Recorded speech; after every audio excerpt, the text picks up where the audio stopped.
do you remember Jim and his gas station somewhere in Ohio? Then we had Poisson distribution. So the number of cars that were arriving was depending on some expected value of cars. Okay, we had lambda parameter. So now let's imagine the same situation, but now we are asking a different question. So if y is Poisson with some parameter lambda, y is asking for how many successes, how many cars will come.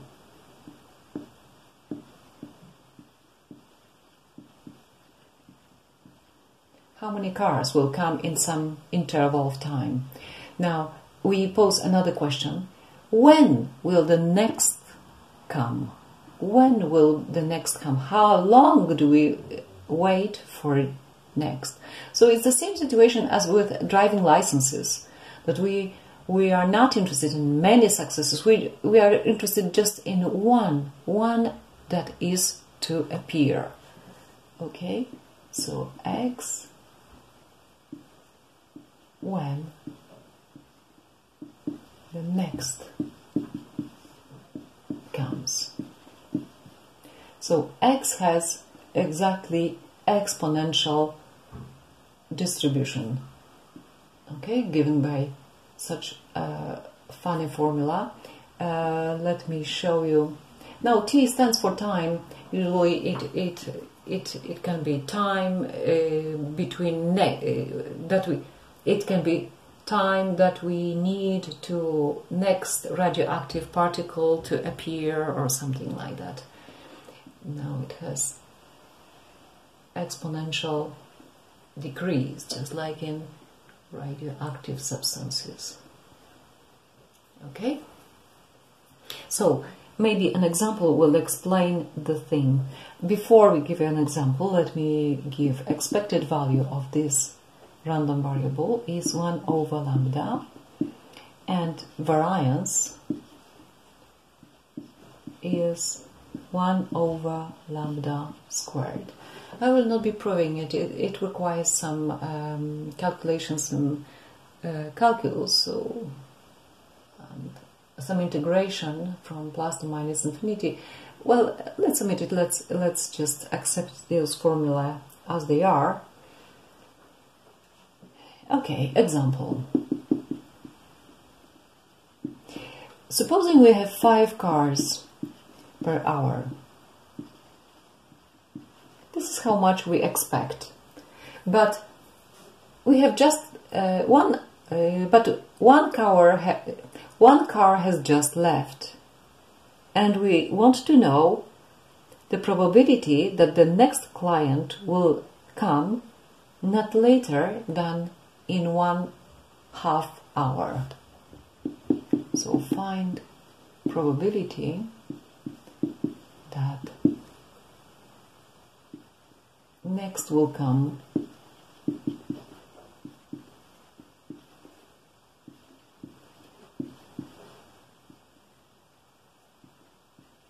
within 0.5 hours. Okay, so we have the probability that we have to wait less than 0.5 hours.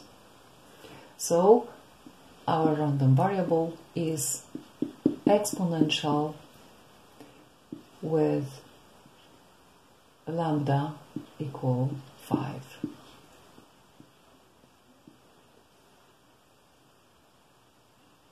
So what's the probability that x is not bigger than 0.5? This is, of course, integration from minus infinity to 0.5 of this density function. But again, it doesn't make sense to integrate over 0 function. It is totally 0 on the left-hand side. So we calculate only from 0 to 0.5. Lambda is 5. e to minus 5t dt. And I have already prepared formula for you. Integral of e to power ax over dx is 1 over a e to power ax. So nothing is changing, only this fraction 1 over a appears in front. Okay, so we have 5 times 1 over minus 5, that is 1 over a, e to minus 5t from 0 to 0, 5. Okay, these two numbers give minus 1. Okay, so we have minus 1 e to minus 5t from 0 to 0, 5. So now we substitute minus 1 e to minus 5 times 0, 5 minus e to minus 5 times 0. So this is minus 1, and this is e to minus 2.5. This is e to 0, which is 1. We'll multiply by minus, we have 1 minus e to minus 2.5, which is about 0.917. So it's a high probability that the next will come within half an hour, because, well, the expected value during an hour is quite high. That will be unreasonable not to expect it at least that quickly. Okay. Now let's have a look at our previous example, but this time let's find the cumulative distribution function. Cumulative distribution function. Let's find it. So f of a is probability that x is less than a, and this is integral from minus infinity to a f of t. Now t is the variable over dt.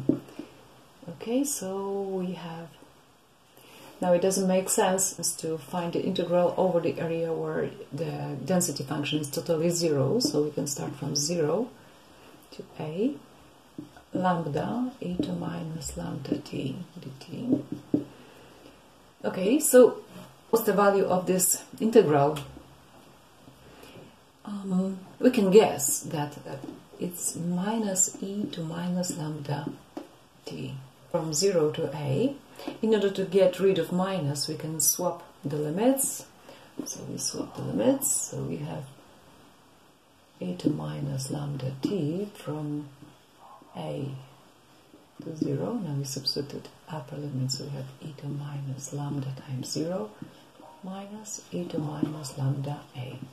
This is 0, so this we have 1 minus e to lambda a.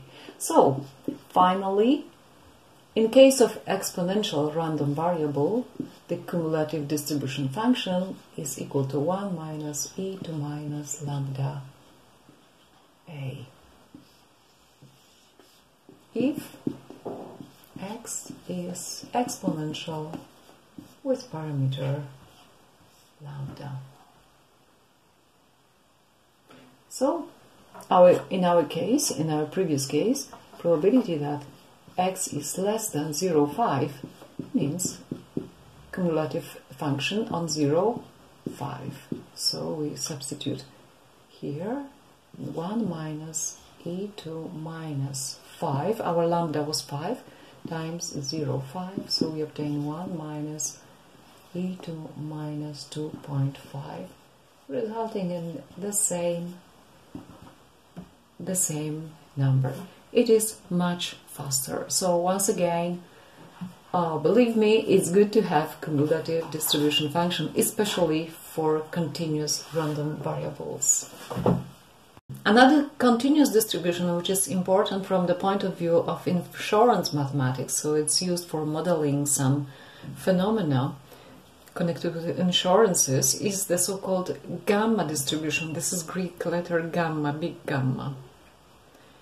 Okay, so we say random variable has gamma distribution with parameters alpha and beta with the density function is given by the fraction beta to alpha over gamma of alpha times t to alpha minus 1, where t is greater or equal 0, t denotes time, alpha, beta are greater than 0, and gamma is a gamma function.